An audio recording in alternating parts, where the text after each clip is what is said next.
consistency is the single most rare thing amongst podcasters. If you don't have a good show, you can do 1 million podcasts and no one's going to, you're not going to pick up an audience. Presuming that your subscribers are below where the quality of your content is, which most people believe if they think that they're good at this, just keep going. Yeah. Like, literally just keep going, and eventually you'll grind away.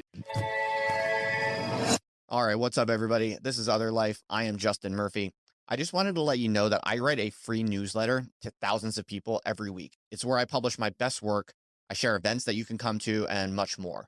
We have an insane private community around the newsletter, and it's free.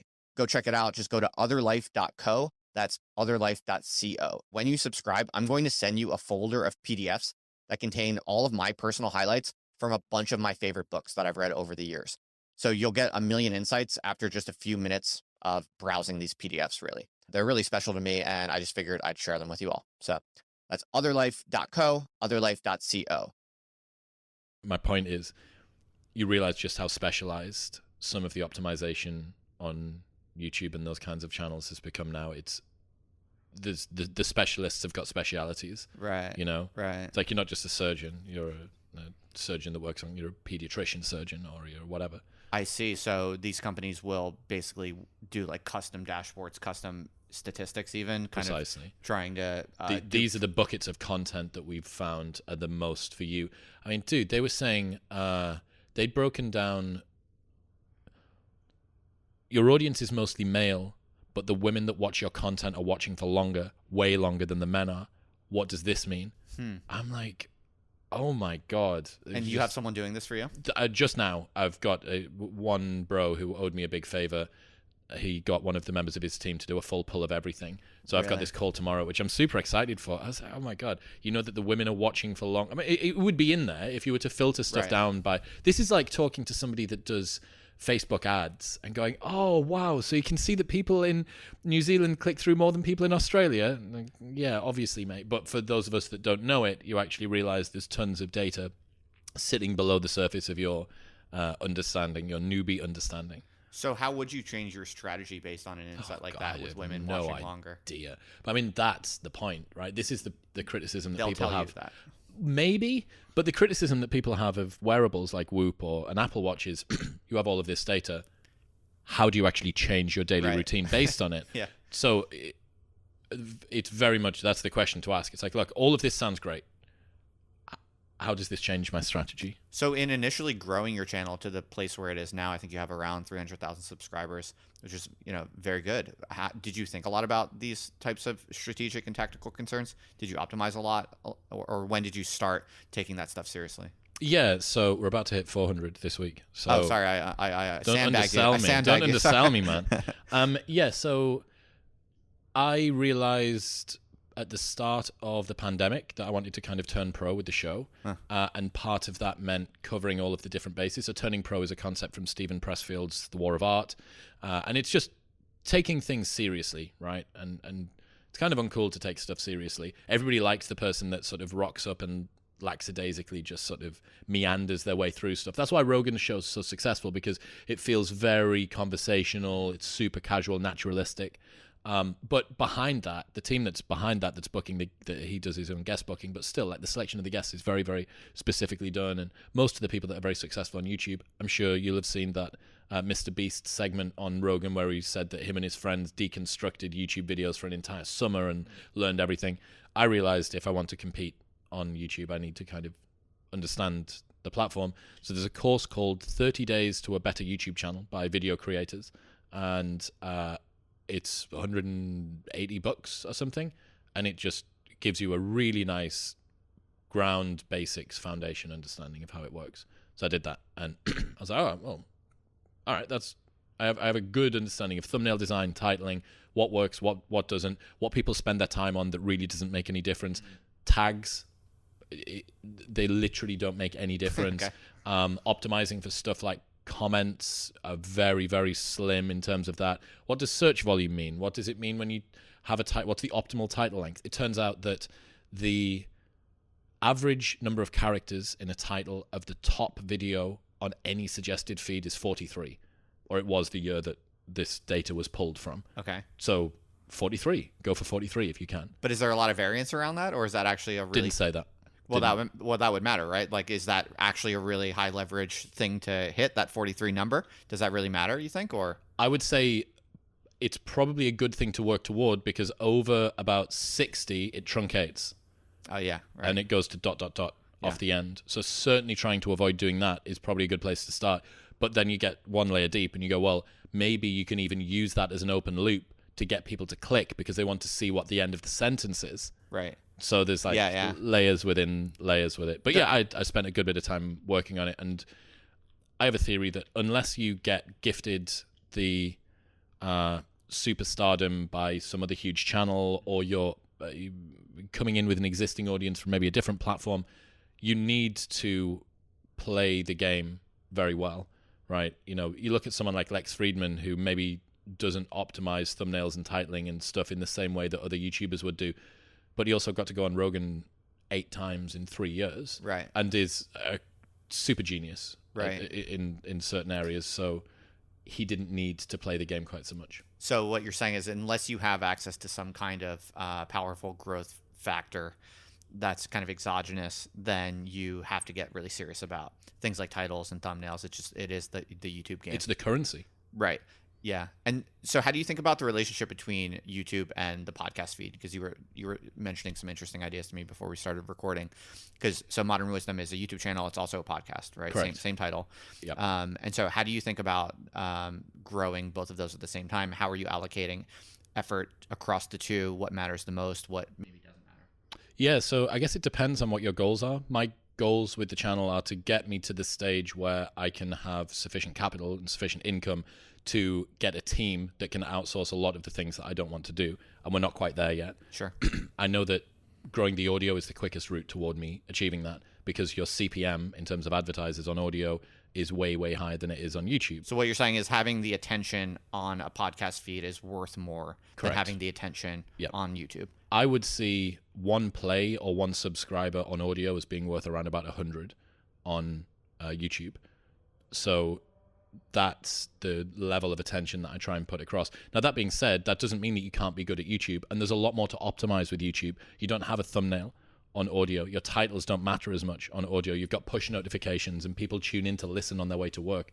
It's not the way that YouTube's much more a stadium floor Royal Rumble. Right. Whereas a podcast feed is like a one-on-one match, perhaps. And another obvious difference is that there's discovery on YouTube, very powerful discovery if you get these things right, like the titles and the thumbnails. Precisely. Right. Now, do you find that a lot of people who find you through YouTube convert to also becoming podcast subscribers? Or not a lot do? This is a difficult game to play, unfortunately. The problem is that if you are a YouTube channel that is taking people off-site when they land on your videos are going to be distributed less, because click-throughs and watch time are the only two things that matter on YouTube, really. Everything else is a rounding error, right? Can you get people to click? Can you get people to stay? There's another thing called session time as well, which is if you bring them to the site. But click-throughs and watch time, optimize for that. Now, if your watch time gets chopped in half because you've got some call to action or a little pop-up link or your pinned comment says, listen to this on Apple Podcasts, you're now curtailing the growth on YouTube to drive somebody to the audio. And this is a difficult game to play, because you go, well, I want to grow the YouTube, but I have this big audience and the discoverability and the virality that you said, but if I use that and I drive people away, I'm going to kill the reach. So it's constantly kind of this balancing act between them. Overall, I think that cross-pollination from platform to platform now increasingly seems to be less and less.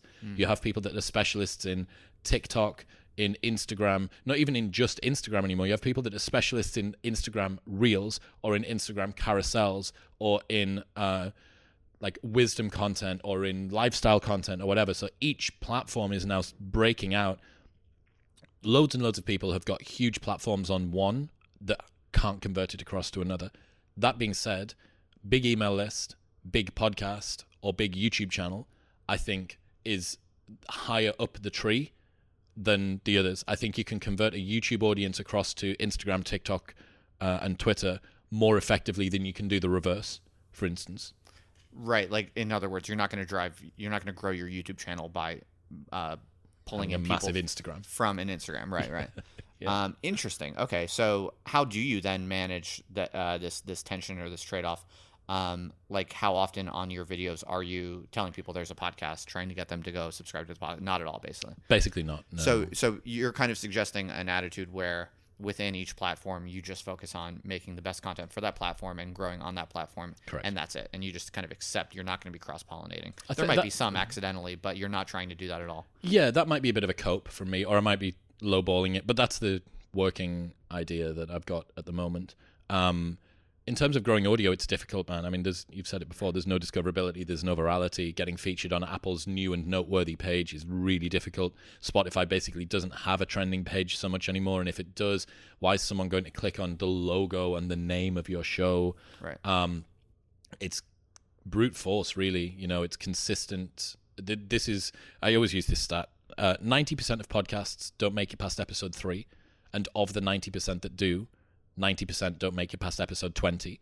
So by making 21 podcasts, you're in the top percentile of all podcasters ever. Right. And that means that consistency is the single most rare thing amongst podcasters, right? Mm-hmm. Therefore, just focus on that. And over time, people, if you don't have a good show, you can do 1 million podcasts and no one's you're not going to pick up an audience. Presuming that your subscribers are below where the quality of your content is, which most people believe if they think that they're good at this, just keep going. Yeah. Like, literally just keep going, and eventually you'll grind away. Dude, if you could see the graph, it's so embarrassing of our performance over time. It's just flat. It's completely flat. And I think back to the time. For how long? Well, it's all relative, but looking back now at where the graph is at the moment, it's flat for 2.5 years. And how long have you been doing all this total? 4 years. The YouTube and the podcast, both? Correct, yeah. 4 years. Launched them both at the same time. Yeah. Okay, so 4 years ago, and it was flat for almost all of it. Pretty much 2 years, completely flat, and then like wiggles, and then up and up and up. Right. But this is the nature of any exponential growth, right? As you zoom out more and more, maybe in another 4 years' time, I'm going to look at what we're doing now and go, oh my God, can you believe in 2022 I thought that we were doing well on plays? Right. So you just don't know how paltry anything is going to look with the benefit of hindsight. Yeah. But if you're looking to make a quick buck, audio is not the way to go because the growth is so slow. That's right. And it's so arduous. If you are enjoying the process and genuinely feel like you've got longevity in the game, then if you can continue to do it and just stick it out as a game of attrition longer than everybody else, that will help. But yeah, audio's it's a brutal game, man. Really is. Yeah, no, I love your perspective on it, though. You have a lot of strong opinions, and you've clearly have experience succeeding in this, so it's fascinating to pick your mind on it. I noticed that on your YouTube channel, you do a variety of content. You'll do long-form conversations, which presumably go to the podcast, but you also do some one-off videos on different topics. You'll talk about current events, wisdom, and so on. How do you decide, like, what goes... Is it only the conversations that go to the podcast, or do the short form go to the podcast as well? So how do you think about that? Yeah, the podcast feed on audio is conversations only. Right. And YouTube for me is a lot more experimental. Again, remembering that one play or one subscriber is worth 100 on YouTube, I think that you need to be a lot more careful with what you put on your podcast feed. Okay. There are episodes that I've recorded where I've been a little bit unsure about whether or not they meet the standard. If I didn't have the podcast feed, I would be fine putting them up on YouTube. Main reason being, people can only listen to one thing at once. If you take up someone's ear real estate and they regret listening to that, or they don't feel like they were entertained or educated or got value from it, I don't know how many lives you get of doing that, but I don't think it's that many. So you think that the propensity to unsubscribe on the podcast is very strong. It's like people are really trusting you with their brain in a way. And if you piss that away, then they're going to be like, don't be frivolous with GTFO. Yeah. Yep. Whereas YouTube, it's less sensitive. It's like if it's a bad video, they'll scroll, they'll click away, but they're not going to really care that much. The other thing is that a lot of what your audience is being delivered on YouTube, so few of your subscribers see your content. So a lot of it is still, even with a huge channel, and especially with a huge channel, it's new people that haven't seen the stuff before. They're not going to mind. They start watching something, they click off. That's the way that it's done. Audio is much harder to build, but much more difficult to kill in a way. Right. Because you've got this momentum you built up over time.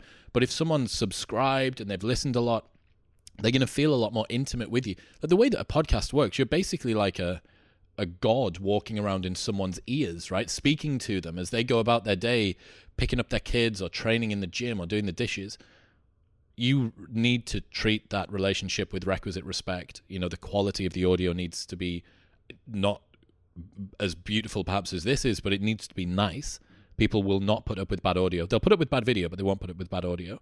And, just keep on treating it like a very sensitive relationship. I have a friend who had and still has a big podcast feed, but decided that he was going to try and add a total new project into the same feed and basically cut his listens in half over the space of 6 months due to a project that most of his audience didn't care about. And the amount of unsubscribes, you go, okay, you've just knocked 2 years of work off there, and now you've got to go all over again. Interesting. And so what were some of the, what was the first inflection point in your growth that you noticed? It was kind of steady away. It's difficult to say because the hockey stick always feels like a hockey stick at the time and looks embarrassing in retrospect.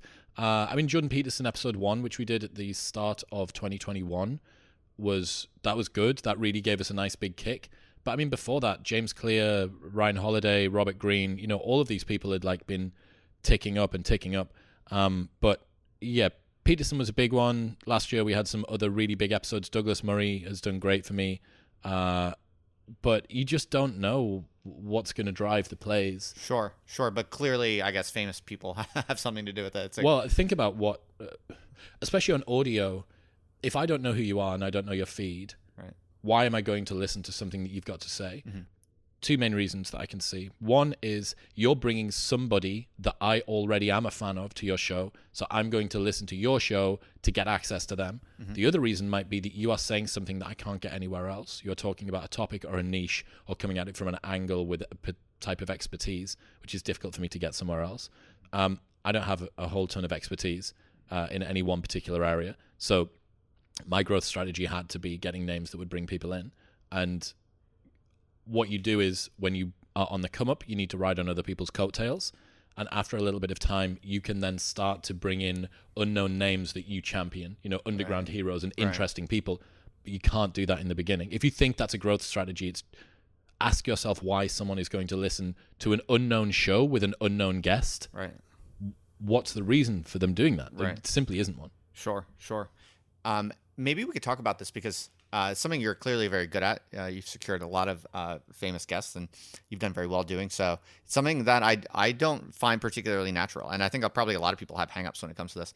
Not to psychoanalyze myself or something, but there's a certain kind of activation energy required to, kind of send a lot of emails out to famous people. Obviously, you're going to be ignored by many of them, but then you'll get some, and then it gets easier over time as you already have some in the backlog. Maybe you could unpack a little bit about the strategies and the tactics of, or the mindsets perhaps of, how you first went from, nobody to thinking like, all right, I got to get some big names. I'm going to try to get them. How did you try to get them? What works? What doesn't work? What are some ways of thinking about it? Maybe I myself need to benefit from, because it's nothing that I've ever been particularly ambitious about or focused on. I've had the good fortune of over time getting to know some famous people or whatever, but it's certainly not something that I optimize for very much at all. And if I'm being honest, I probably have kind of, there's something that doesn't sit well with it in my heart, like, or maybe I'm anxious, or maybe I'm fearful of rejection or something. So as someone who's done very well with it, how do you think about it? Clickbait is the price you have to pay to create the content that you really enjoy. Okay. Right. So that was a quote I heard at the Heterodox Academy conference last week. Do you know what it is? I don't think that that's too far off. A lot of the time, the clickbait content actually ends up being fun or whatever.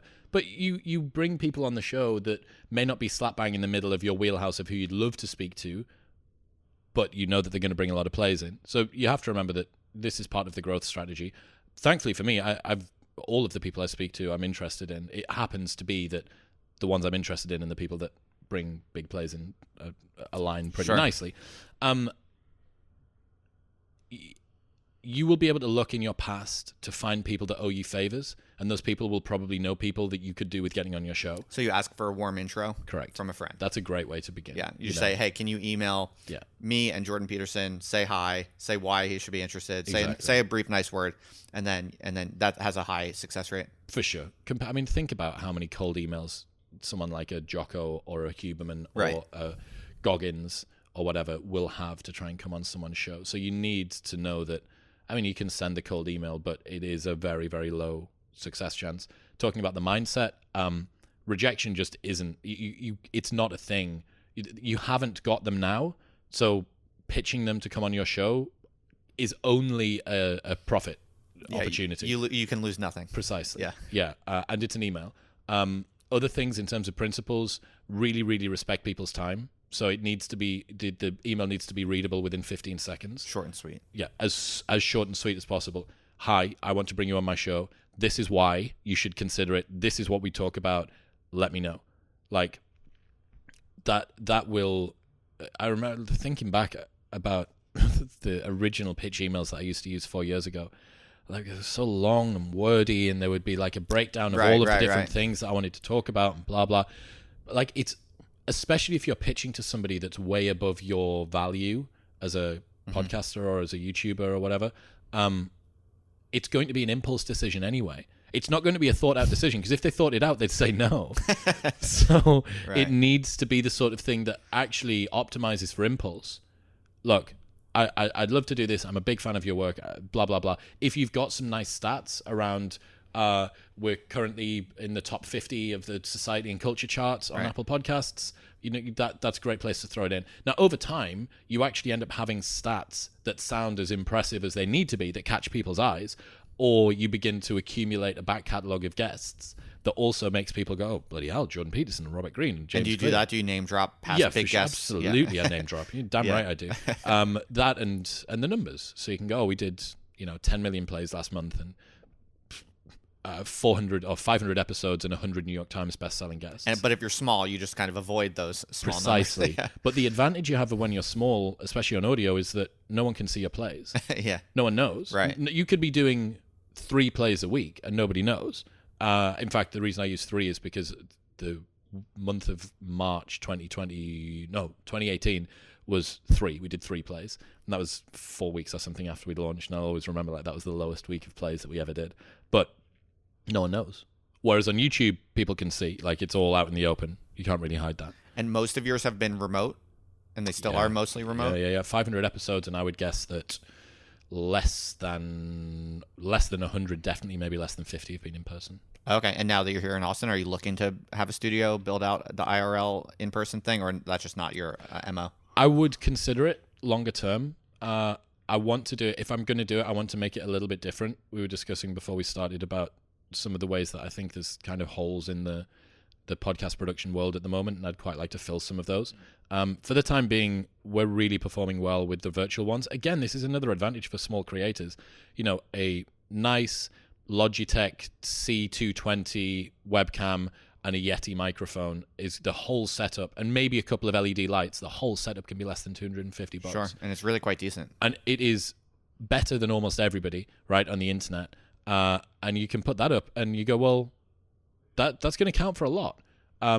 So the fact that COVID, it wasn't good for many things, but it was pretty good for encouraging people to get used to listening to podcasts virtually. Yeah. Rogan made a big stance about, I'm not going to do non-in-persons and this, that, and the other. But when a pandemic happens, he was in the same boat as everybody else. He had to. If he wanted to keep the show ticking over, he had to do virtual episodes. And that really acclimatized a lot of the audience, I think, to treating it as long as the audio is of good quality, and if you're on YouTube, as long as the editing's done nicely, I'm happy to watch this. So that was good stuff on soliciting famous guests. And if you don't hear back, do you follow up? Do you follow up once, twice? Do you just give up? Probably once. Once, yeah. You don't wanna be annoying. I think, because you're going to end up in the... If you keep doing it for long enough, you're going to end up in the circle again at some point in future. Right. And what you don't want to do is destroy that relationship so hard that you basically have curtailed your ability to get them when you can get them before you could have got them. Yeah. You know what I mean? Right, sure. So, yeah, be reaching out to the right people, using warm intros if you can is a great way to do it, and just not getting discouraged. Like, you'll get people. The people that your dream guests now, you'll end up having on your show in 2 or 3 years' time, and then you'll be thinking about the next one. Yeah. Okay, fascinating. And so when you decided to really get serious with professionalizing your channel, as you said, during the pandemic, what were some other things that you realized, oh man, I haven't even been thinking about that. I got to do this. It's really high leverage. So certainly optimizing the titling and thumbnails on YouTube was something that I just hadn't given a whole lot of thought to. We made something that we thought looked nice or featured the guest or did something, but I just didn't understand the principles. And again, this is why you need to learn YouTube. Having a signature style. So we worked with a designer at the beginning of 2020 who gave us a proper branding package, colors, fonts, do's and don'ts, arrangement styles. So our thumbnails are relatively plug and play now. There's maybe 4 types, and from those 4, my editor will choose whatever he thinks works best with the imagery that we're looking for and the text that we're looking for. But it means that when you see it, you know, say what you want about Lex and the fact that his channel is kind of more bare bones in terms of the way it shows up on YouTube, but you see one of his thumbnails and you know it's his. Right. Black background, green text, guest in a different color, guest over on the right-hand side, dark image, slightly moody. That's one of Lex's episodes. You know it. So having a signature style is important. It's less important in the beginning because no one knows who you are anyway. Yeah, no one cares. But certainly it's the sort of thing future-proofing wise that you should be considering. Other stuff was consistency. So when you're acquiring the skills in the beginning and working out how to edit an episode or speak to a guest or book people in, or what your tolerance for being able to have conversations is, it's also something where you go, well, I don't know whether I can do 1 or 5, and over time you start to build that up. Publishing more frequently for me has been great. So we do 3 episodes a week, and it is a big workload, but I find it pretty easy to hold on to, and the growth that you get from 1 to 2 and then 2 to 3 is very much worthwhile ramping that up. Is that right? And that's 3 on the podcast feed or 3 on the YouTube or both? So 3 on the podcast feed and 6 on the YouTube. Okay. So the YouTube, we also do our clips on that. So I don't have a separate clips channel to my main channel.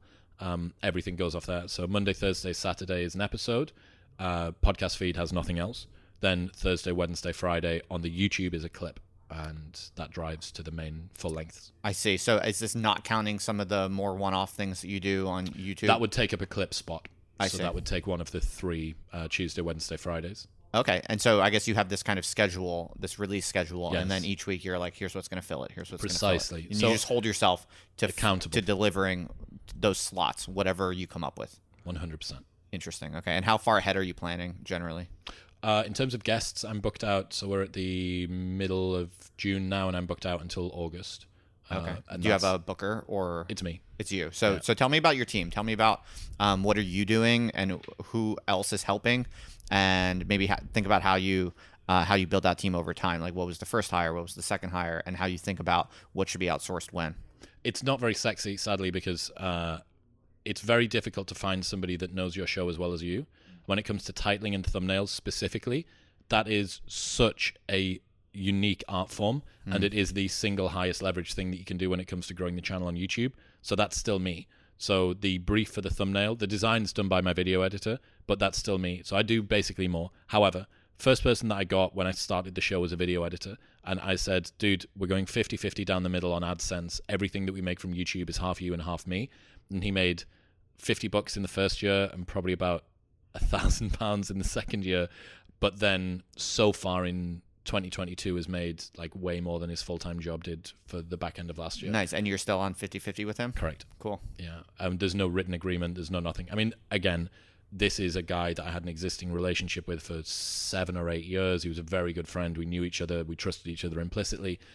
But that having somebody that is bought into the show, that's either a shareholder or is on a cut, or it's going to improve their desire to invest and go above and beyond. Inevitably, you're going to record an episode. Elon Musk's tried to buy Twitter, and you want the episode to go out tomorrow. So you need the guy that is as invested in it as you are. Someone on hourly or whatever, some freelancer on the other on Fiverr that's working in Bangladesh is not going to push as hard as you want them to. And if this is something you care about, I think finding someone that shares the vision is a really good way to do it. So he was the first person. And then I got an assistant only toward the start of last year. So 3 years in, I got an assistant. He's doing ancillary stuff, but most of the lift is still me, which is kind of it's not a high leverage solution. However, there's a few things that I think you should never outsource. I don't think you should ever outsource your guest booking. Now, you could get a guest booker to come in, and there are companies and guys that I know that do this, and they're fantastic. The way that I see it as a podcaster or as a YouTube channel, right? Like if you were to be doing interviews and slots or whatever, the purpose of you as the creator, you're the curator, right, of this museum or art gallery that people are stepping into. It's your job to pick what they see.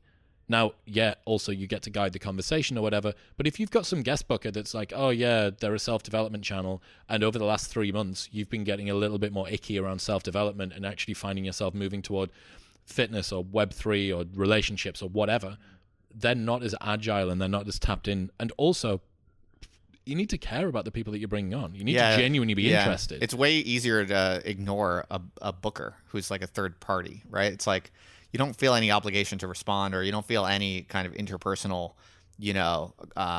calling to help a brother out. It's like, oh, I don't feel like doing this. Yeah. I mean, that's so that makes a lot of sense to me that you would choose to do that yourself. Yeah, I don't think that outsourcing the guest booking is a good idea. It's kind of almost disrespectful, isn't it? It's like to the audience? No, to the person you're asking on. It's like, it's almost like, if you really wanted me on your podcast, you could take a minute to write me a personal email. So there's two types of guest booker that we're talking about here. One would be an intermediary between you and the person that you're speaking to. Another are companies that find guests that are doing the circuit and then throw them onto shows. That's the one that I'm talking about. Oh, okay. What you're talking about also, I'm not sure how I would feel about that. I do think that you're right. I do think that it probably still should be you that reaches out, especially if it's a higher value guest. The real thing that I would avoid doing, however, is basically giving somebody else the choice of who comes on your show, because that's what you're doing with one of the proper out-of-house guest bookers. Oh, I see. Douglas Murray is doing the rounds, and you are one of the shows that breaches the threshold for what he's happy to go on to. Do you want Douglas Murray on your show? Right. And you could say, who is Douglas Murray? I don't know who that is. I don't care about him. I don't know his work. But yeah, bring him on.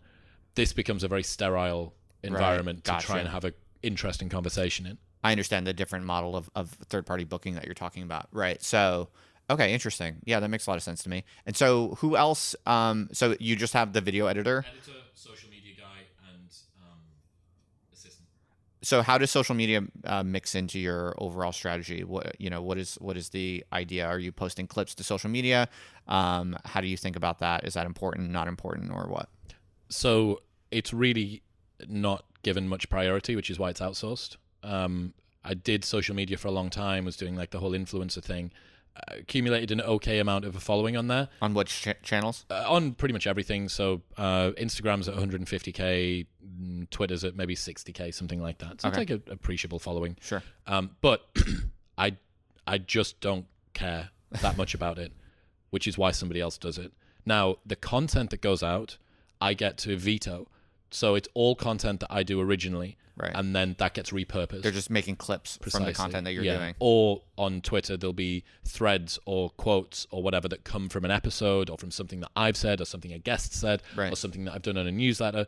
So an interesting way to think about repurposing, I think, is actually a better way to look at it than social media. So my team, the guys that do it at Amplify, they're a repurposing company that does social media, not a social media team. And the reason for that is that they take big chunks of content and then they pass them down into bite-sized bits. When Peterson was on the show, he gave an amazing analogy. He said it's like you could write a book and sell it by the sentence.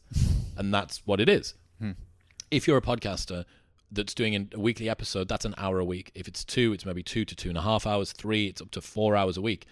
You have bags and bags of content, but you can't be bothered to go through, and rightly so. You shouldn't. If you're the one that's doing the prep, that's doing all that stuff, going through and then finding the point where you say something interesting on the guest does, then pulling it out, then editing it, then coming time consuming. Yeah, it's a huge lift, right? And that's not your highest point of contribution. This is why these repurposing companies have come about, right? But a good way to think about it is, look, if you can have some long form, so either a long form YouTube video would be an okay start to do it, or a podcast and or a newsletter, that is enough to make weekly content across Twitter, TikTok, Instagram, and probably Reddit if you even wanted to do that as well. And you can just have someone that will go through, that'll clip the content, put it up on the ones that are video, pull out stuff from the newsletter, quotes and insights or whatever it is that you're talking about. Maybe make some threads, maybe make some individual ones. Maybe some of the video does go on Twitter, maybe it doesn't. That's a good foundation to build your social media off. And then you can dip in and out and add stuff if you want. If you have some cool thought, you can go tweet something. But I think we do maybe 20 posts a week or 30 posts a week that are repurposed from other stuff. That's stuff that I've said. It's stuff that I would be happy to tweet. It's just not stuff that I've had to go and schedule. Totally. It makes sense to me. And so I guess this has a strong ROI. It must if you're doing it. I don't know. You're not sure. I'm unsure. I feel like social media is one of those games where, at least to me, I have no idea what it does or whether it works, but everybody's terrified of not doing it. But it's not cheap, these services, right? No, they're not. You are right, they're not. But money is something that we have a little bit spare of, and time is not. So for me, not doing social media would feel like if someone was to say, dude, you haven't posted on your social media for 3 months, I go, yeah, you're probably right. I probably should do. Therefore, just trialing this, continuing to tick it over, I think staying relevant is a good idea. I'm unsure about how important it is. And over time, social media will become less and less important as the main thing that you do becomes more of the main thing. You know, if you're an Instagram influencer, stop dicking about with YouTube. But if you're a YouTuber and time spent on Instagram is detracting from you making your YouTube channel better, stop dicking about on Instagram. And this is kind of how I see it, that I could pay the guys. I like appreciate the work that they do. They're good at it, and just leave them to it. Just focus, comparative advantage. Precisely. Now, I wonder how you might think about it if you were a bit smaller. Like, maybe one question would be, when did you first start hiring that out? Because, you know, from my perspective, my operation's, you know, a good bit smaller than yours. I'm sure I have much less cash flow than you do, but I run a little minimalist version of everything you're talking about. I'm active on Twitter, and I'm pretty slick and efficient with my workflows and my processes for, you know, doing the long form, high value stuff, then chunking it off in different ways. So everything you're saying makes perfect sense to me, and I already run a little minimalist version of it. The only person I pay is a video editor. Who you got to do that, man. It's the first place you've got to go. So he basically he takes the audio and the video, and he'll edit it, put it to YouTube. He'll edit it, put it to the podcast, and he does the thumbnails and titles and all of that stuff. So that's the only thing that I hire out, basically, because I'm a smaller shop at the moment.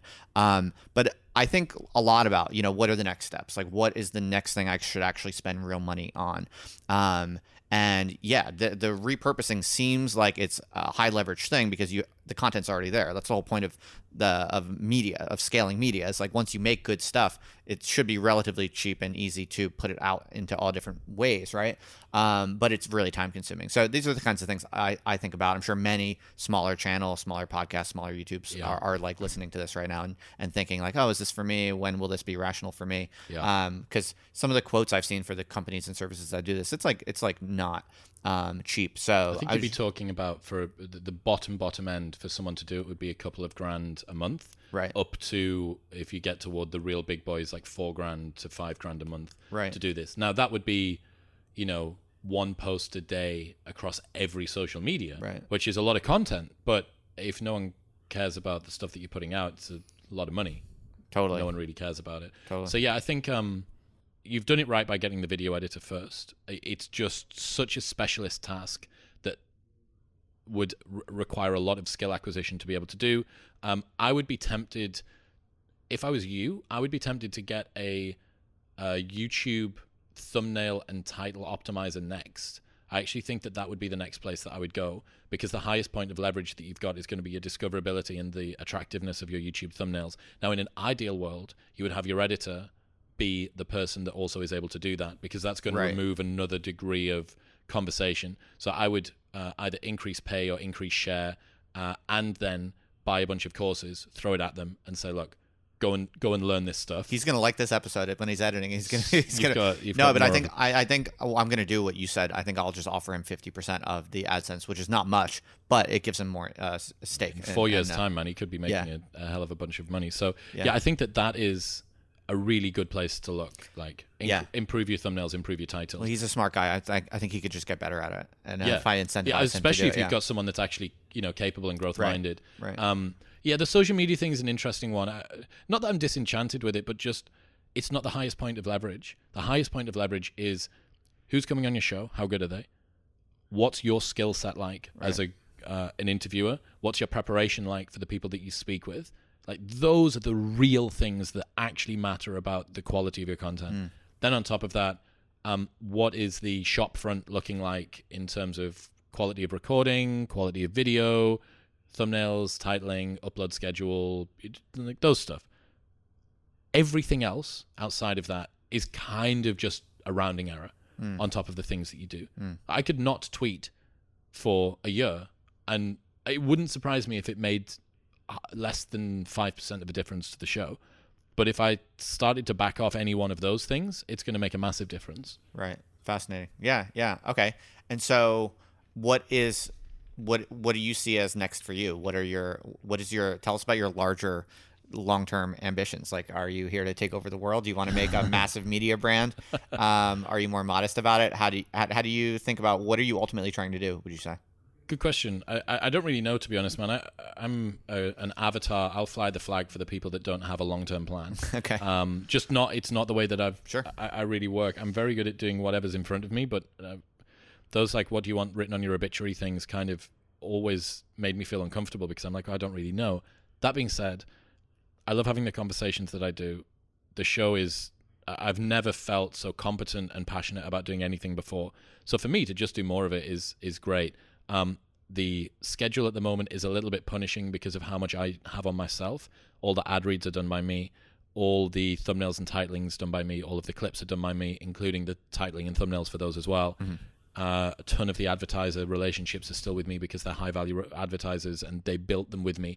I've grandfathered in a ton of people that I picked up before I had an ad agency, and now if I was to ship them off and have them email David or whatever at head office, they'd be like, well, hang on a second, this doesn't feel like the relationship I'm used to. So there's an anchoring bias that I'm kind of fighting with there. But I suppose the position that I'm in now is maybe an interesting, slightly unique one for some creators to look at, because it's, whilst I'm straddling the small creator and big creator space, I'm not big enough to have Tom Bilyeu style studio audience with a ton of cameramen and a huge team, but I'm significantly bigger than someone that's like a bedroom creator. So I'm trying to compete with the Tom Bilyeus of the world whilst working like the bedroom creator. Right. And it's an interesting challenge at the moment. Right. And I'm like halfway between the bedroom creator and you, basically. Yeah.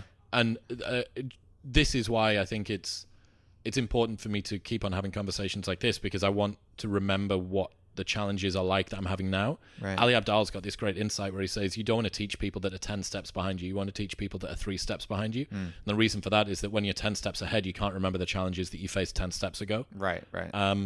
But yeah, for me, grow the show, keep on growing the show, just tick over doing what I'm good at. I know that once we get to 1 million subs, I can start to look at splitting off into a separate clips channel, a separate shorts channel. Until then, it's one channel on YouTube. I'm not going to do any of the split up stuff. I've got some ideas behind maybe releasing some courses. I might have to have a chat with you about that, about some optimization and stuff.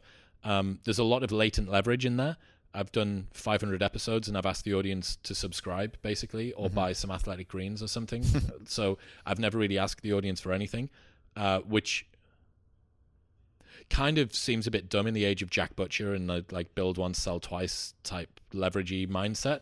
But on the flip side of that, there are so many people that sell before they do the like right hook before they do the jabs, in Gary Vee language, and latent leverage, like building up goodwill with your audience for a very, very long time, is only going to pay dividends as far as I can see. So for instance, when it came to releasing a newsletter, we did 5,000 newsletter subs in the first day because I had this big community of people that had listened to stuff and believed in me and were prepared to give me their email address. Right. So presumably or hopefully, if and when I decide to monetize more hard, maybe we'll see that same dynamic reflected. But you know, if the show continues to grow the way that it is, I don't even know if I'm going to be bothered about monetizing. Maybe I'll just do the Rogan thing and just be like, well, I'm a creator, or the Lex thing. I'm just a creator. All I do is have conversations. I don't need to do fan support. It's hard. I've got a locals. I've got a Patreon. But just do that. And I mean, that would be pretty cool, I have nothing to sell you. Right. That would be an interesting way to. But Lex does ads, doesn't he? He does, but he doesn't have anything to sell himself. Oh, I see. Right. He doesn't even do merch. Right.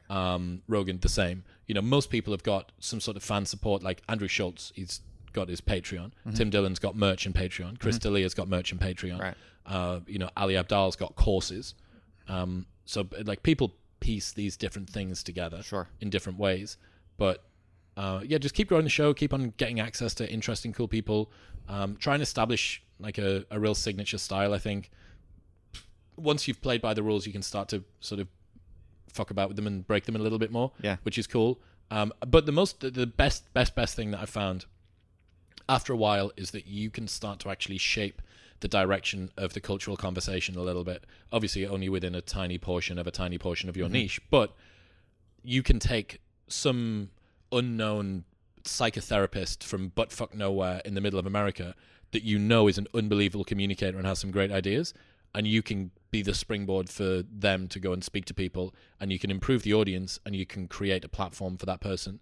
And that's the coolest thing, because throughout all of your creative career, most people's entirety of their creative career, they're holding onto the coattails of other people. But then if you do decide to sort of breach that threshold, if you manage to get yourself to some degree of significance or an amount of plays and reach where you can be those coattails for other people, that's unreal, because you remember how badly you needed the assistance from people in the first place. And now you're the one that. So for instance, there's this guy Adam Lane Smith who wrote this amazing tweet thread about psychological impacts and attachment theory and stuff, and I was like, if this guy can talk 10% as well as he can tweet, this is going to crush. Brought him on, just annihilated it. It was the best played episode. It was Jordan Peterson and him were the two best played episodes of the year, and this guy's a nobody. Off the back of that, he goes on Michaela Peterson's show, he goes on a ton of others, all of his courses on Gumroad smashed it. I mean, the guy would have been successful easily without my help, but it's just cool because I cared about what he did, and I was able to contribute in some small way to being a bit of an amplifier for it. So totally. That's like very cool. I'm going to check that out. I'm curious about that. Yeah, that's great. And so maybe you could say more about how the newsletter mixes in, what made you decide to do that, and how does a newsletter fit properly into a system with a podcast and a YouTube channel? As someone who has all three of those, I'm curious just how you think about, what's the diagram linking those three together. The problem with a newsletter is that the problem with everything is that you don't own the audience, right? Like this is newsletter 101, like own your audience, right? And you don't get to own it anywhere else. For me, I didn't have a writing outlet, and I was finding myself getting to the end of a week, having had 3 or 4 big conversations and read some stuff, and not really having any reason for me to recap what I'd learned throughout the week. So I decided to do a newsletter basically as an accountable way to do a journal. And you mentioned it earlier on. I really want to drive this point home.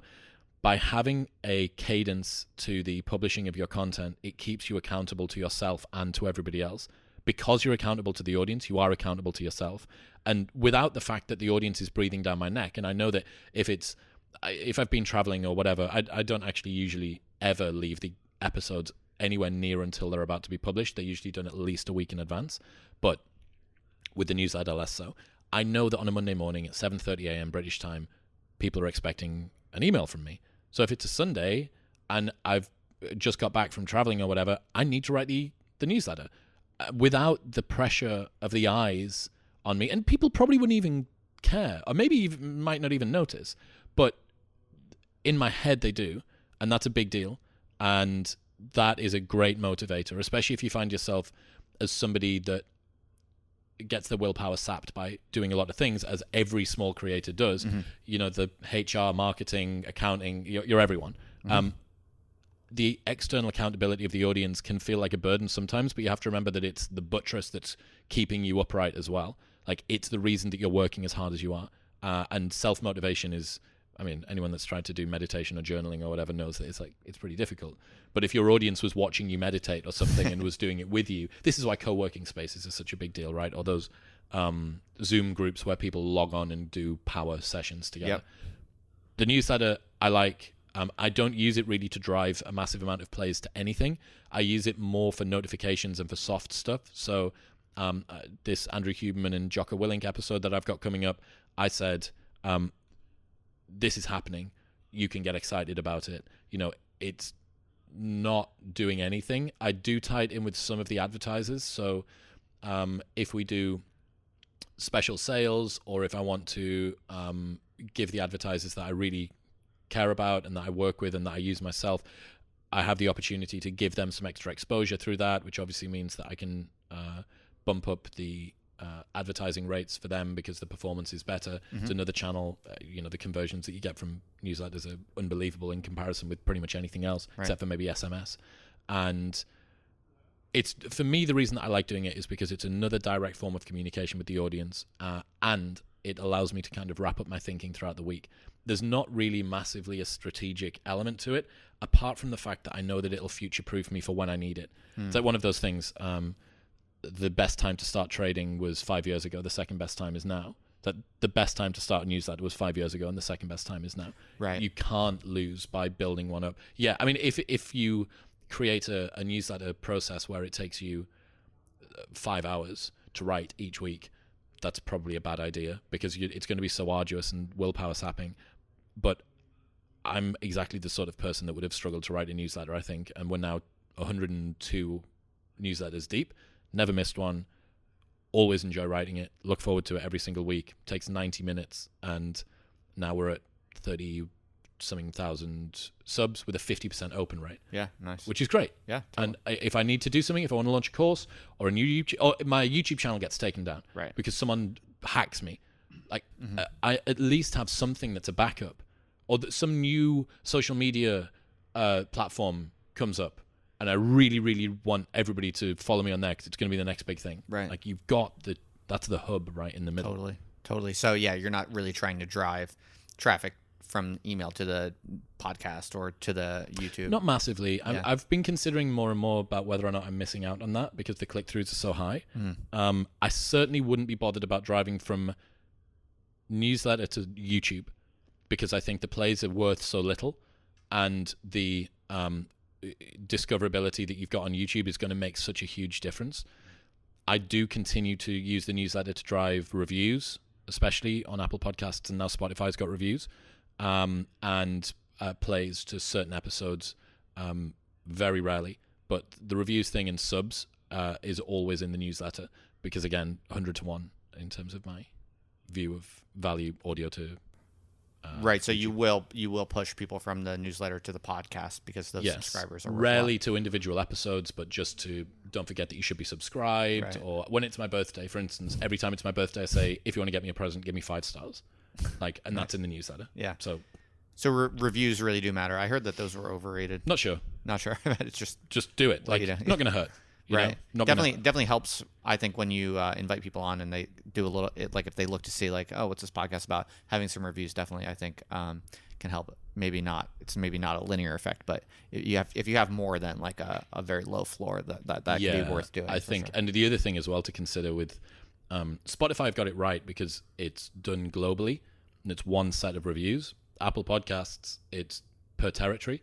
Oh yeah. So if you put your Apple Podcast show URL in, it'll go Apple blah blah blah blah blah / and then it'll be US or GB or CA, and you can change that and actually see the reviews from different places. If you use Chartable, you can see all of them. It doesn't really matter. But you'll notice that there's some territories that you're probably pretty big in that you don't have any reviews in, and that's not very cool. Like if you're Australia is a good example. They speak the language, they listen to podcasts, but you may have one review which just looks like it sucks. A good hack for people that are struggling to get their reviews up: if people are tagging you on Instagram and saying that I really enjoyed your stuff, or tagging you on Twitter, especially if they send you DMs, just reply, really appreciate that, thank you man, or whatever you want to reply with. By the way, while I've got you, would you mind giving me a 5-star review? Like you'll convert so much more highly that way. That's a great tip, actually. I'd never do that.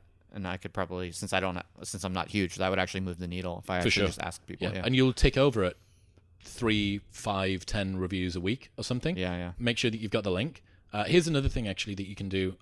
So bit.ly, they make really nice short links from Apple and Spotify that aren't Bitly's. So it's, I think, app.co or apl.co/gobbledygook short, but it's short, right? Like the actual Apple show link is pretty long and ugly, and Spotify is super long and super ugly, and that I think shortens to spo.fi/5 characters of nothing. But if you've got both of those, that looks a lot neater when you send it to somebody. If you're tweeting, it looks a lot neater as well. Nice. So that's free, right? Nice. And I mean, you can track if you wanted to dig into the analytics for some reason, but that's a cool thing to do. Nice. So I know we have a mutual friend in David Perel, right? Yes. And I suspect we have others though. Tell me about what is your scene in Austin? Like who do you hang out with? What do you do around here? I'm curious to know more about you. So I moved to Austin about 3.5 months ago. I came out for a month in November, loved it.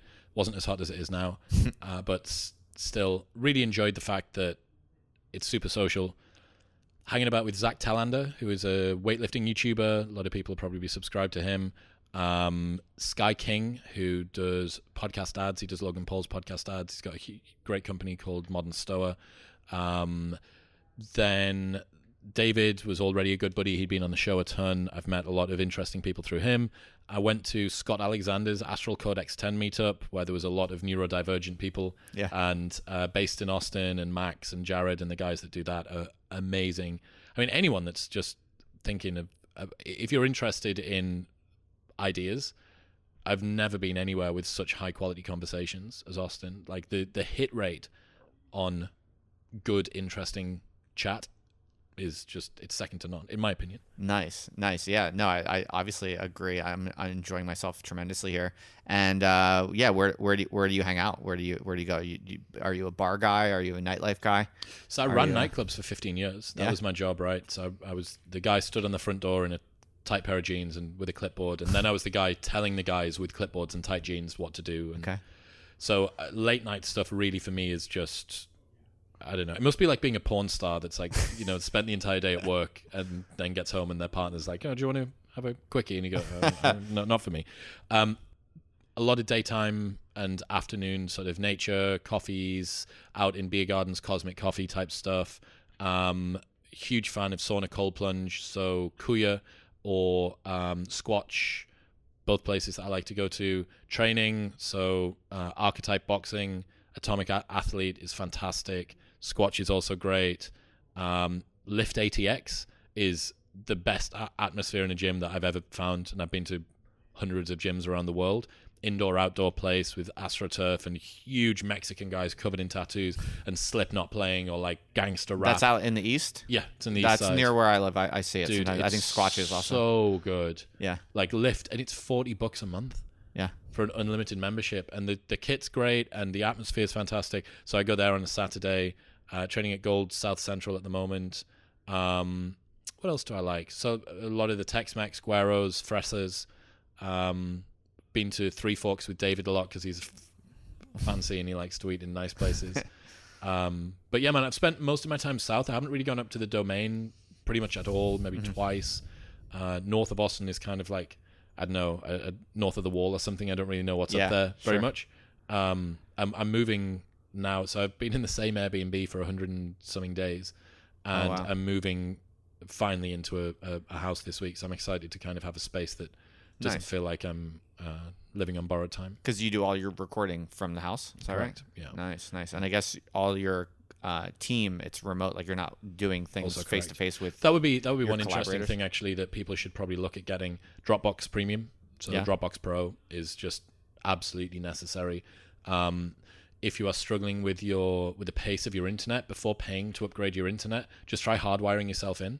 So just go Ethernet, like a 30-meter Ethernet cable will go across any house or any flat, and the pace of the difference for my Wi-Fi is insane. It's absolutely wild. So I think I get like 100 megabytes upload on the Ethernet, and it's 2 megabytes or something normally. So I can get a file across to my video guy in no time. Other tools and stuff, just to kind of wrap that bit up. Google Docs is what we use for a ton of our stuff. Notion a little bit, although I'm more of a fan of Google Docs because we don't need to journey through ideas. We more just need to have instructions that are set down. WhatsApp is for a big chunk of it, and me and my video guys speak. Everything that we talk about is on Facebook Messenger, and I have no idea why. But we just used to do that before we were like business partners, and now we've just grandfathered in how we used to keep up to date with each other. But it's like kind of a low tech solution. But Dropbox Premium is absolutely necessary. It's just I can't believe how good the service of Dropbox What does is. Dropbox Pro get you over something like Google Drive? More Like, that's what I storage and integrated files on your desktop, so you can navigate the files. I'm going to presume you can do this on Windows as well, but you can definitely do it on Mac. Folders and files can be held on your computer as if they're just files on your computer, but they're also hosted in the cloud. Oh, sure. Whereas okay. Drive, you're navigating through a web browser. There may be an app, I don't know. Right. But Dropbox is so seamless. Like, it's just drag and drop, right? You're just shifting yeah. stuff around your desktop, and a file then leaves your export thing and arrives in the video guys thing. Oh, here's another one. Frame.io. You familiar with that? No. So it's less so for podcasts, but definitely if you're a YouTuber or a creator that's working externally with an editor, it is it's a cloud-based video collaboration tool so that editors can upload drafts of videos, and you can go through and mark points and make comments, and you can have threads that reply to each of them. It's so fantastic. This is how pretty much every big YouTuber is editing their videos, I think, and if they're working remotely with an editor.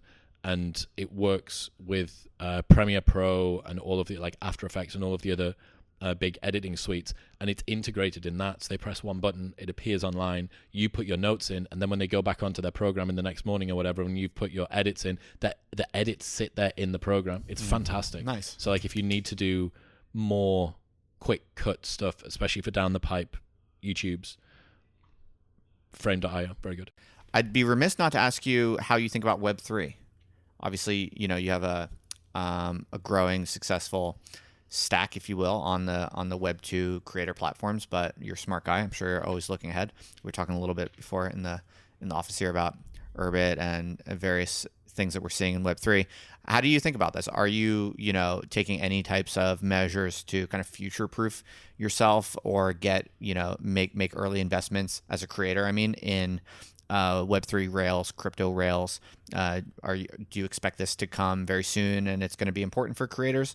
Or do you think it's going to be a while before someone like you even needs to really take it very seriously? I am as newbie as it's going to come. I can have a conversation about what crypto means and what Web3 means for people. Sure. But when it comes to the nuts and bolts, and also really like how that's going to manifest, dude, I'm such a noob with this stuff. So Sure. I would love to hear from you about the things that I need to keep my eyes and ears out for. However, one dynamic that people should be aware of, I know that Web3 is super important. I don't deny that the fundamental technology that underpins DeFi and NFTs and stuff probably can and will in the future be used for really important things. One thing to like sing from the other side of the hymn sheet a little bit, the inertia of people's routines is the sort of thing that you can't overestimate. Like, it is an absolute force to be reckoned with. People, it's a surprise out there, but people still fucking use Facebook, right? Of course. Like, why do they use Facebook? Because they used Facebook for a long time. Yeah. And as you start to fragment the internet off, even Web 2, so you start to split that off more and more, people become further ingrained into the way that they use their technology. Mm-hmm. And it's such an intimate relationship with that technology as well that from my side, I have a tiny amount of money in crypto. I spend barely any time sort of learning about it unless something breaches like a cool, interesting headline. But give me what I need to know about the creator economy and creators and how Web3 is potentially going to impact me. Well, sure, we could talk about it, but I mean, in a way, your answer is perfectly good and interesting, because maybe you're right. Maybe it is not yet worth the attention of serious, ambitious creators. Like that, to me, that's a perfectly valid. That's kind of the revealed implication of what you're saying, which Yes, which that's is not that, the state. That's not the stated one. Yeah. right. Yeah. But to me, that's perfectly revealing and possibly the most intelligent way to think about it. Like, because it is still very early, and there's so much interesting stuff coming out all the time. Every month there's some new weird, interesting protocol or tooling that can let creators do something with crypto. So to me, it's a very fascinating, dynamic, exciting space. Basically, the way that Web3 and crypto tools will map onto the creator economy. To me, it's awesome and fascinating, and I'm quite bullish that in the next 10 years, let's say, crypto will significantly change the underlying economics and the processes and systems that govern the creator economy. I think there's a lot there that we could talk about, but I think your response is perhaps the most rational and intelligent one, honestly, because it's still so early. So I could tell you a lot about it, but I wouldn't necessarily encourage someone like you to do X, Y, or Z, because I think you could absolutely be right. And actually, I might be too early. I might be wasting too much time and energy, kind of paying a lot of attention and being really interested and excited by different little tools and these new patterns that are emerging. But it could very well be too early. So with that caveat, we can still talk about it. But with that caveat, that I'm definitely not urging you or anyone else to necessarily move over from what they're doing to something new.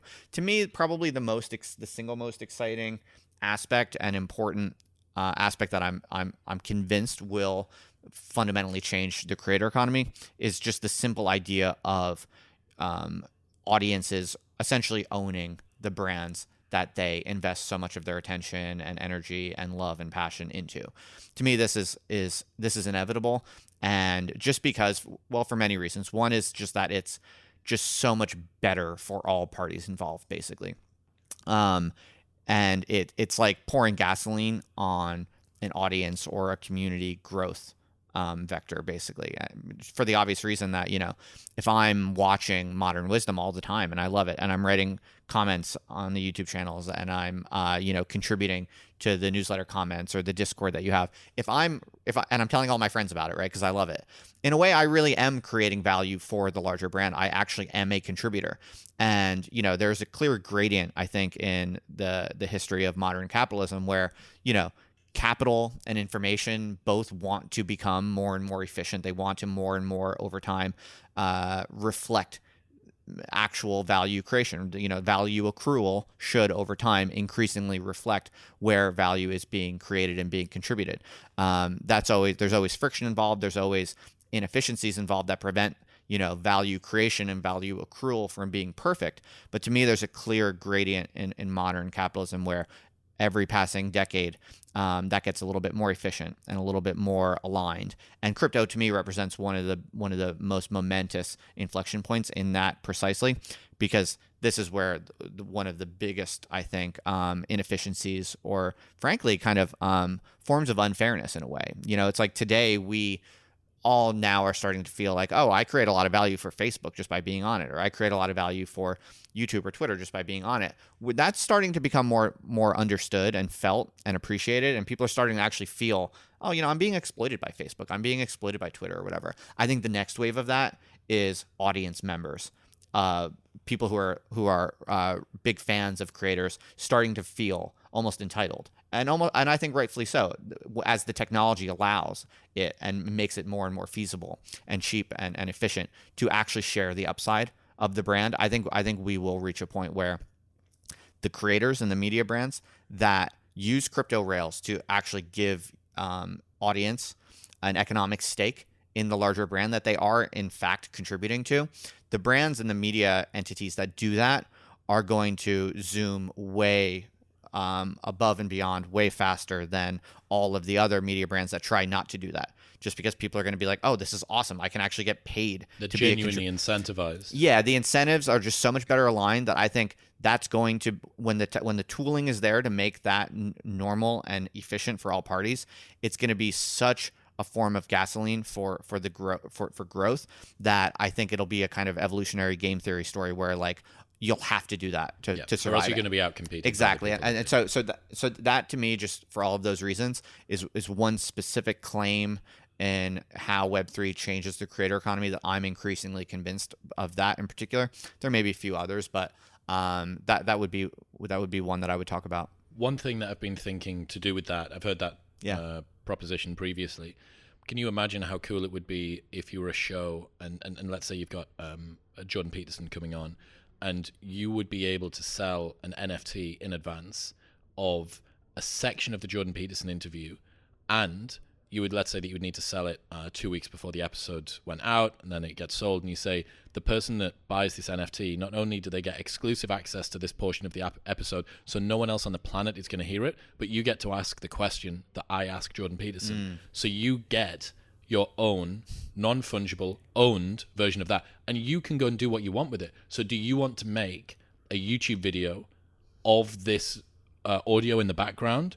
Do you want to do, you know how Martin Shkreli owned that, was it like a So Solid Crew or a 50 Cent, a Wu-Tang Clan album, and no one else gets to hear it? Right. Like, do you want to ask Jordan like the question that you want to ask him? Like, imagine how much money some people would pay for that, and imagine how valuable it would be for someone whose life's been changed by a creator or who's just like a super fan or whatever, and you would be able to, obviously you're limited by the fact that it's the guy with the most money who gets, it's like pay to play here, right. But that would be cool. That's interesting. So basically what you're saying is itemizing individual podcast questions. You secure the guest, you get the commitment, and an agreement to do a podcast is basically someone saying, I agree to let you ask me X amount of questions and I'll just answer them. You could basically auction off individual questions, basically. Well, you would maybe do the full episode and then have 15 minutes at the end, and have 5 minutes for each. It's fascinating. Yeah, it's fascinating. And that would be a really cool way to drive some value. I mean, you could even say to the guest, yo, let's go 50-50 on this. And I mean, you know, if you're Jordan Peterson and you say, well, that's right, how much would people pay? How much do you think would be the maximum that people would pay for a 5-minute question custom asked to Jordan that they get to own and do what they want with? Yeah, it kind of depends if it's a bull market or a bear market. But, no, but I think it would be grand. I think right? That's a fascinating idea, and I think you're going to see a ton of experimentation. Like, you should totally just try that. You should totally do that. You know, when the time is right, when you feel like it or whatever. So I think there's going to be a ton of experimentation. The problem, I think, for creators right now is that this wild experimentation phase, I think, is going to be quite a while, and until there are real kind of durable patterns that emerge. Where is there a way to integrate the current infrastructure that we have, YouTube, RSS feeds, which for the people that don't know, like how podcasts get delivered into your ears, is the most spit and sawdust, sellotaped and cable tied together awful system of how it works. But is there a way of integrating that with Web3? Yeah, so a few people are working on this. A few people are trying to do this. And in fact, Adam Curry, I believe one of the kind of godfathers of podcasting, is actually pretty deep into some experimentation with this on Bitcoin, I believe, if I'm not mistaken. So yeah, there are some apps and projects that will, you know, connect the Bitcoin Lightning Network, which is their kind of, you know, micro transaction layer on top of on top of the Bitcoin blockchain. There are some podcast apps that will let you basically tip in Lightning for podcasts that you listen to. I believe Adam Curry is associated with that, if I'm not mistaken. Then there are a bunch of other experiments. But the thing is, I wouldn't really encourage anyone listening to necessarily go and build a podcast on that quite yet, just because it's still obscure. It's still going to be harder to set up for people. And as you know, if you want to grow a serious media or content project of any kind, you have to go where the people are. Fish where the fish are. Yeah, you have to fish where the fish are, and you want to make things easy on people. And so, yeah, we're not yet at a place where any of the patterns have shaken out enough. We don't know what is the winning model going to be for how Web3 affects podcasts. Like, we just don't know. And so this is the like second mover advantage thing. That's right. Yeah. Absolutely. And so I think it's rational to wait and see right now. I like to play with these things. I like to do different things. There are certain things I'm kind of more bullish on than others. But yeah, I think frankly you were self-deprecating with your answer to the question, but I think your answer to the question is probably the rational and correct one for someone who's serious about building a media brand right now. Some exceptions are, people who are doing content related to Web3 that can make more sense, if you actually use some of that tooling. But then a lot of that content falls into what I've written about. I've called this like the Web3 trap, which is a lot of content creators who become really interested in Web3 and using Web3 tools to, monetize or to run their platforms. They end up only talking about Web3 basically. And, that it can kind of work as like a pretext for why people should be interested, but it becomes very self-referential and kind of empty. And so what you really want is to have a, project where you have real angles and interesting insights on something real, some kind of expertise, something that you've worked hard to understand and that that's valuable to share with the world. And then eventually that stuff is going to move onto Web3 rails. But right now there's like this kind of trap people can find themselves in where they're like doing Web3 content, but actually all they ever talk about is Web3 content. Like the it's inside baseball thing is, it does sort of switch people off a little bit. Yeah, well, it runs out of steam. It can only go so far, right? So, I think we're definitely not at the point where people want to be building too hardcore on Web3 things. I mean, there are some interesting kind of edge cases, like Urbit is something I'm very interested in right now. And, there are actually interesting writers and creators who are kind of building on Urbit in a way right now. And if you're starting from scratch and you have no audience and you're not a lot of people are not that interested in having like a massive audience. This is also something I'm seeing a lot of. There's some fatigue around like, a lot of people are just like, I don't want 1 million YouTube subscribers. That's not a game I want to play.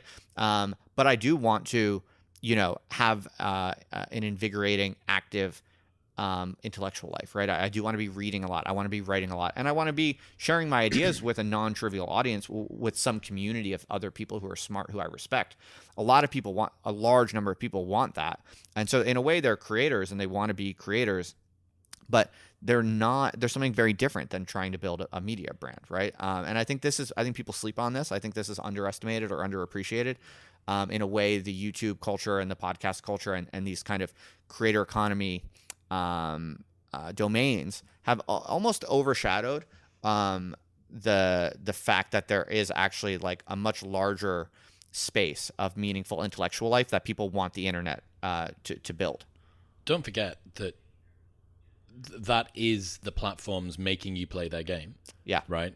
They want you to be the most consistent. All of the stuff that I've said today, like, what I've said is this is how you should optimize for having a successful channel, in my opinion. Right.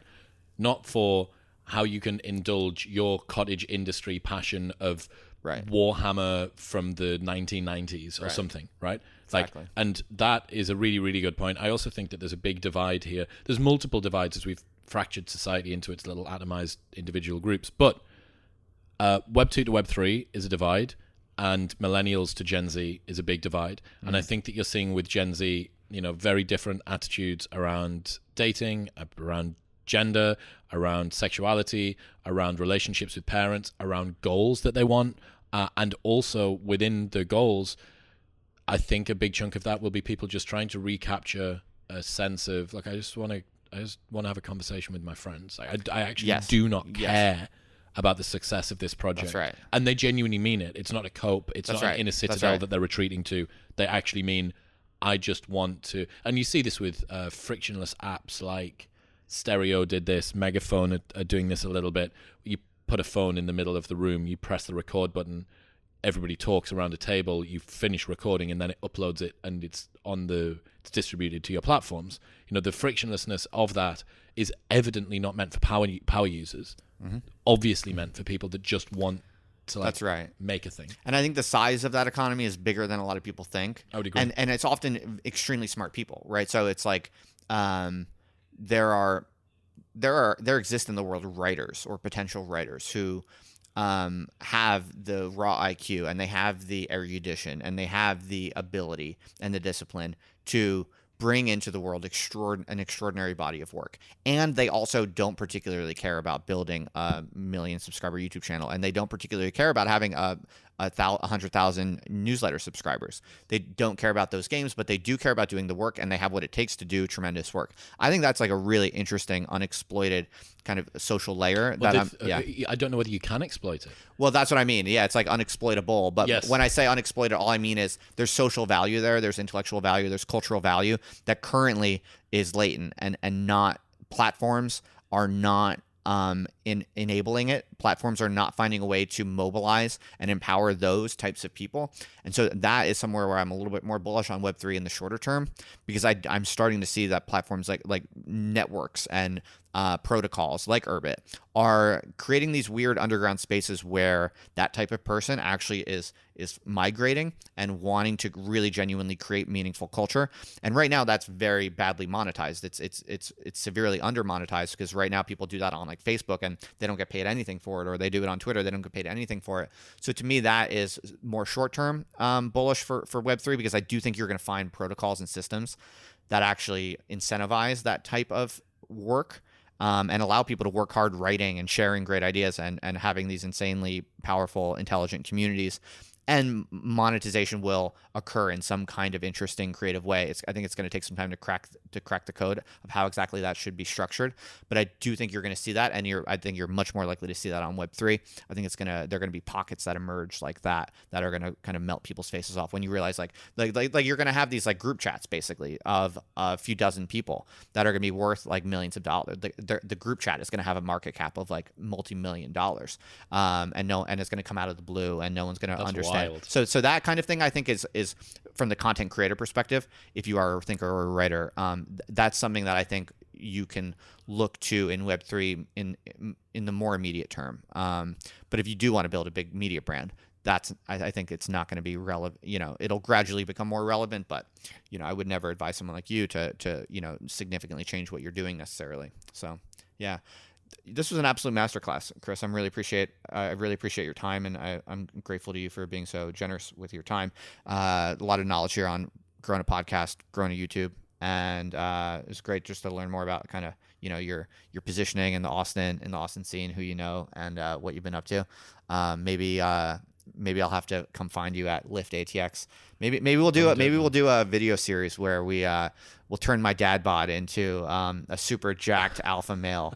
I think that could be a good title, a good collab. Maybe we'll talk about it. Nice, dude. I appreciate you. Yeah, it's cool. It's fascinating to see what's going to happen with the creator economy. I appreciate your time. Yeah, man. Thanks. I think my audience will really benefit from your insights. So thanks for sharing all of them. And that's a wrap, man.